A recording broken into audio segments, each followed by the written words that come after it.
Hello, guys. Good evening and welcome to today's edition of 30 Minutes of Product Management. So, today I'm taking you through the importance of API management in your role as a product owner or a product manager. So, I'll begin. First of all, one will ask that what is an API? API basically means application programming interface. Now, someone will ask, what is interface? Interface means that something that allows two different things to interact together.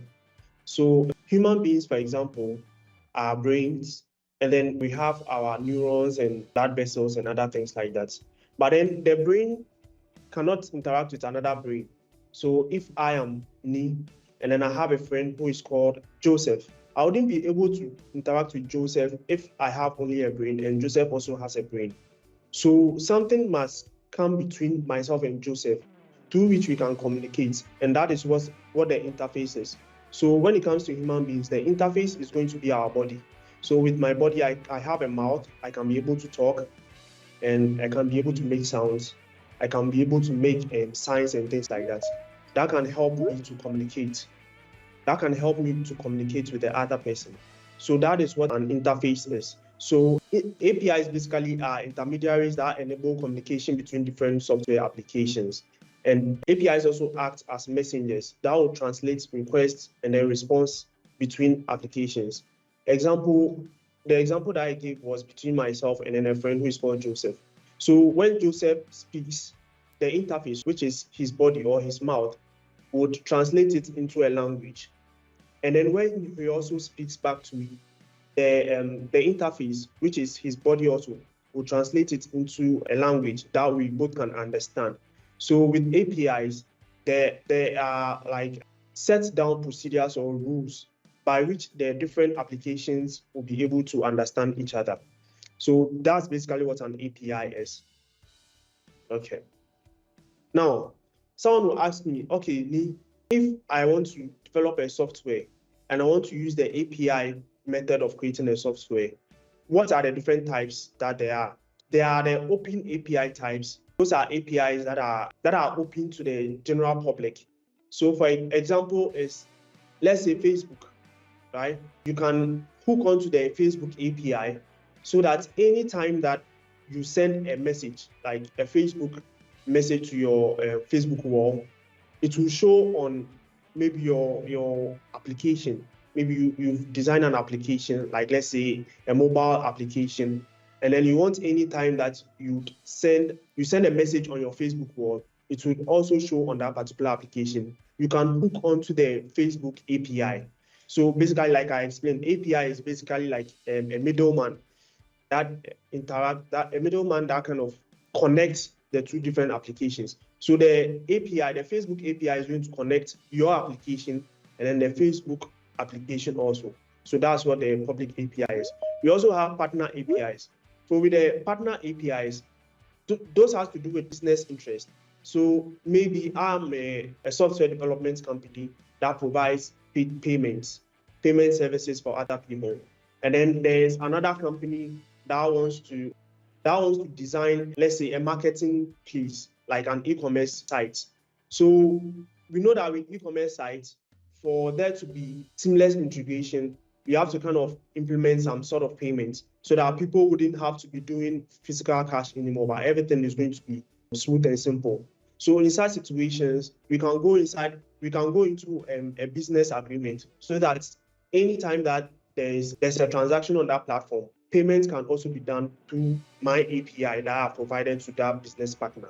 So you can have like partner APIs. So it means that the API will be accessible only to my partners.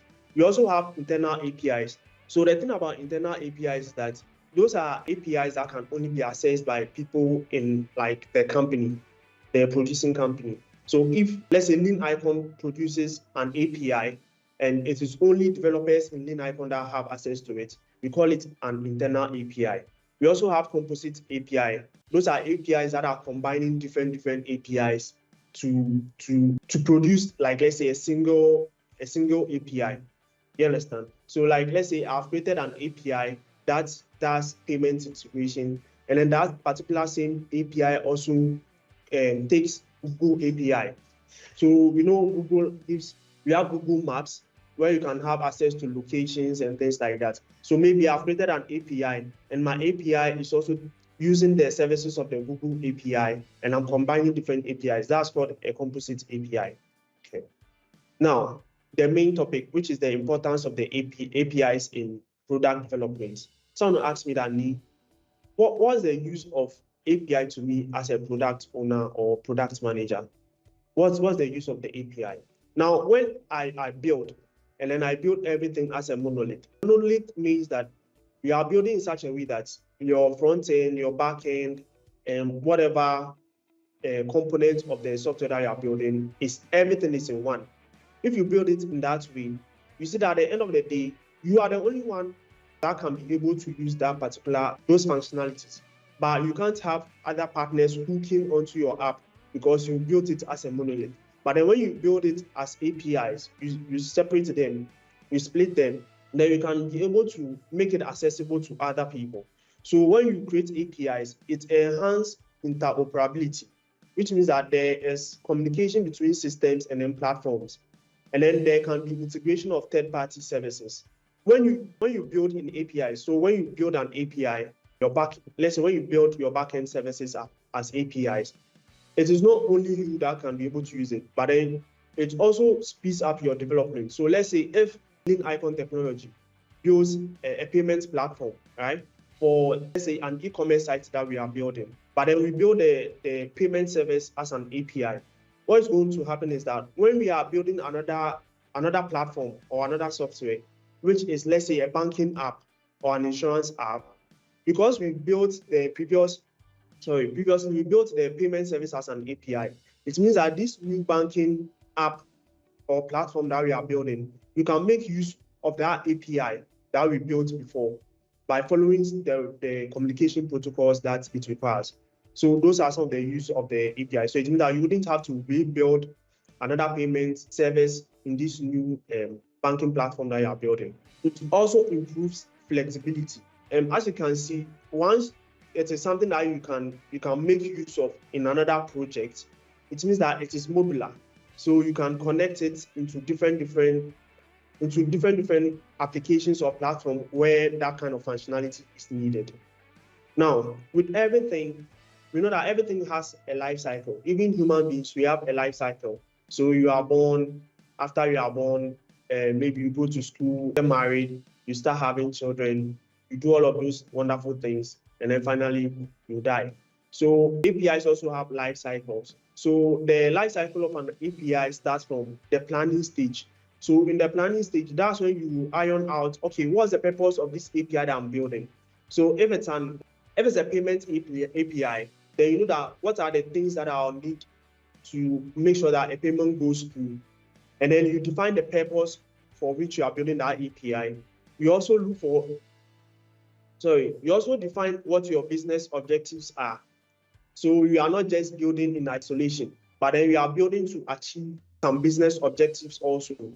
In as much as you are trying to bring improvements in the lives of other people, you are also trying to get some business.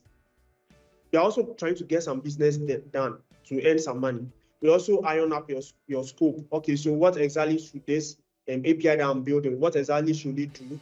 Who are my target audience? And then the use cases, the scenarios by which the API that you are building will be required. Okay. And then after you've planned and you've ironed out all of these things, then you go to the designing. You design that, okay, for this particular API that I'm building, there will be this number of endpoints, and every endpoint is going to perform a particular function. You also define what your data models are going to be. So maybe you are going to have some parts that are going to take maybe arrays, some are going to take strings or numbers. The authentication mechanism. So basically what the authentication mechanism does is that if I'm building an API, let's say it's a payment API, and then we are going to have other companies or other applications hook onto that particular API, I need to find a way to make sure that that API that I built is secured so that no one will be able to hack it. So you need to put authentication mechanisms in that particular API so that it will be robust and secure. and safe for other people to use it. And then also when people are using that particular API and then they are having issues, you need to make sure that there's a mechanism in place to handle errors, so that when there are errors, their apps will not crash or the whole system will not go down. But then you have to make sure that there's a mechanism to handle those particular API. So after you've designed your API, then you go into development of that API. So development basically means you are implementing whatever designs that you agree that, okay, this is how we are going to go about it. Then you implement it by virtue of the code that you write. Okay. As you are implementing the APIs, you also have to be testing them, because you don't want to finish everything and then you push it out there. When you push it out there and people are using it, then you see that there are bugs and errors in the implementation that you did.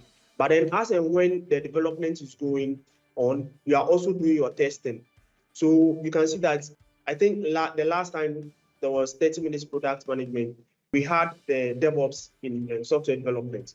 So as and when we are doing the development, we are also testing to make sure that the incremental updates that you are making on that particular API is devoid of bugs, because they've been thoroughly, you can't devoid it of bugs 100%, but then you can at least mitigate the number of bugs or errors that are going to come up as you are building and you are testing at the same time. So after you are done with, like, let's say you develop and then you test, then you deploy. So you develop, test, you deploy, develop, test, you deploy in incremental increases or updates. So when you are deploying, you make sure that you version them. So when you look at ChatGPT, we have ChatGPT 1, we have GPT 2, GPT 3. So that's the versioning. So you see that the version for ChatGPT 1 is different from ChatGPT 2 in way of the output. So you see that ChatGPT 4 will be better than ChatGPT 3 and vice versa. So if someone has, let's say somebody's application is hooked onto your version 3, you need to find a way that when you upgrade or you update your services, the version 3, the people that were hooked onto version 3, it will not break their app. So you have to take into consideration all of these things. Also, you go to monitoring and maintenance as the last step of building an API. So after you build an API in software development, there's nothing like completely done. So after you are done building the thing, you also have to be doing team maintenance on it and then monitoring. And then you'll be taking feedback from the users. Okay, maybe there were these particular issues or glitches that came up. So how do we go about solving those particular things? So all of this will be done in the monitoring and maintenance. So basically the life cycle of an API is not like that of a human being, which ends sometime. But then with the API, when you get to the monitoring and maintenance, it runs over and over like the same, it runs over and over and over, because you always have to be making sure that we are monitoring whatever is happening on the API. Okay. Now, what are some of the best practices for managing API? So for a particular API where there are a lot of people that are going to be using, definitely it means that if I'm not there physically, some people might be having issues hooking onto that particular API. So how can I mitigate some of these things? Those are some of the best practices that you have to take into consideration. And one is what? Documentation. Your documentation has to be very comprehensive. It has to be clear. And then you have to also add examples. So let's say for the Google API, if I want to be able to get access to their Maps API or let's say location, the Google will provide me a documentation with an example of someone who has, let's say, gotten access to that particular API and then used it, and then how the person went about. So just like Google, the Google documentation for their API is very comprehensive, clear, and comes with example. That's the same way when we are building APIs. We also have to make sure that our APIs comes with documentation, which are very clear, which are simple to understand, and it's not complex.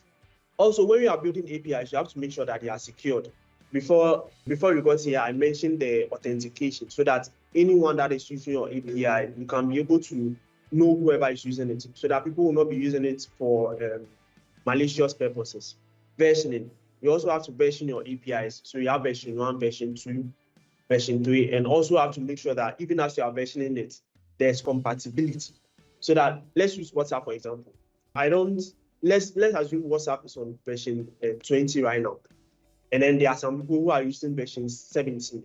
You have to make sure that even though you've updated your app or your API to version 20, those who are still using version 17 can be able to still use it without any hitches or glitches. And then monitoring and analytics.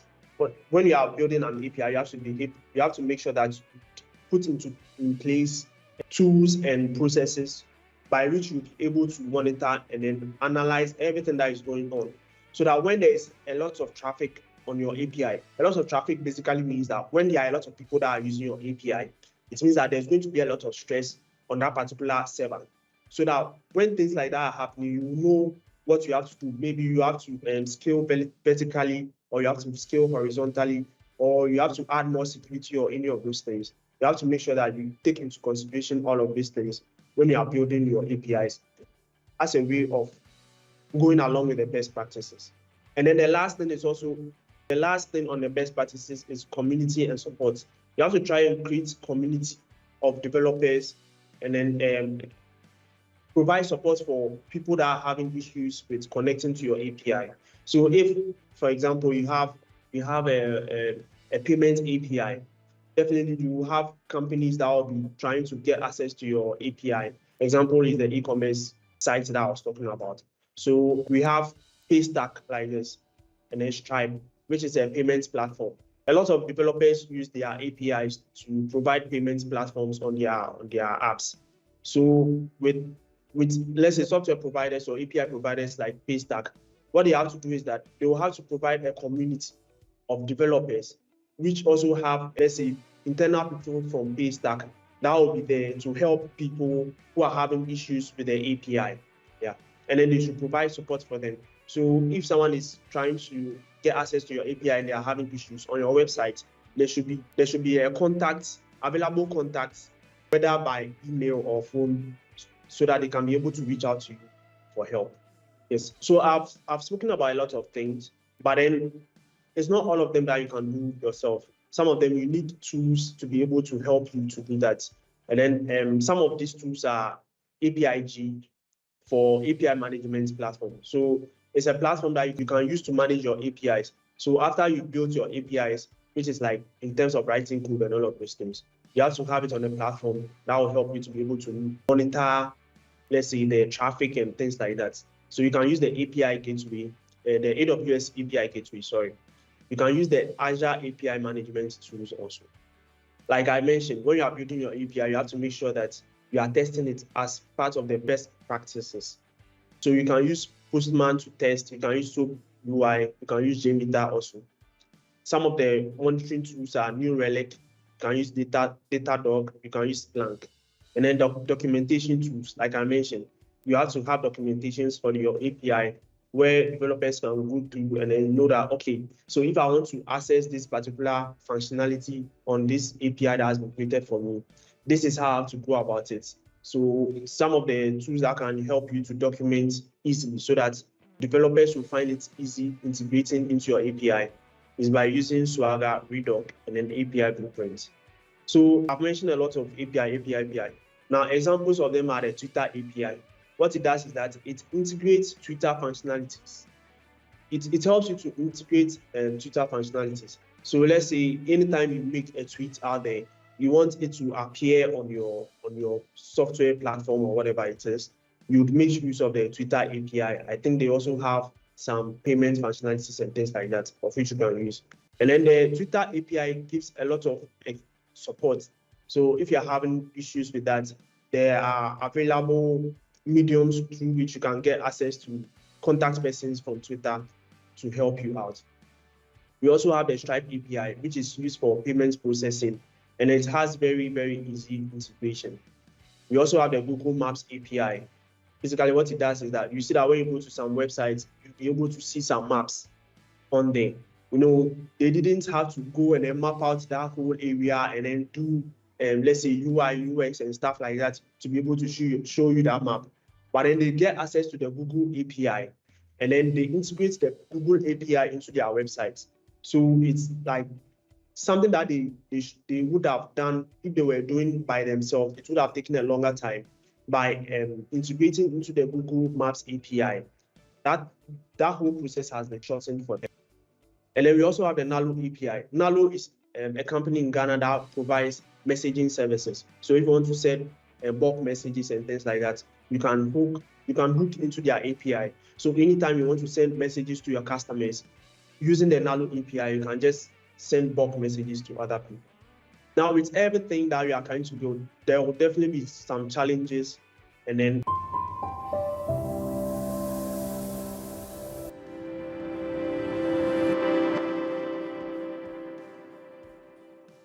so as and when people are using your API, you see that there'll be a lot of traffic on it, the pressures will be high on it. And when things like that start happening, it means that you have to expand your operations. You have to increase the number of, let's say, servers that you have and things like that. So some of those challenges are like the challenge of optimizing the performance, because when it's not only about expanding the number of servers and things like that, but then if, let's say, in January, your traffic is about 2 million people, and then in February, your traffic is about 1 million people, it will mean that if you provide about 1,000 servers for 2 million people, and then now you have only 1 million or 1.5 million people, and you are still using 1,000 servers, so you see that you are misusing some resources.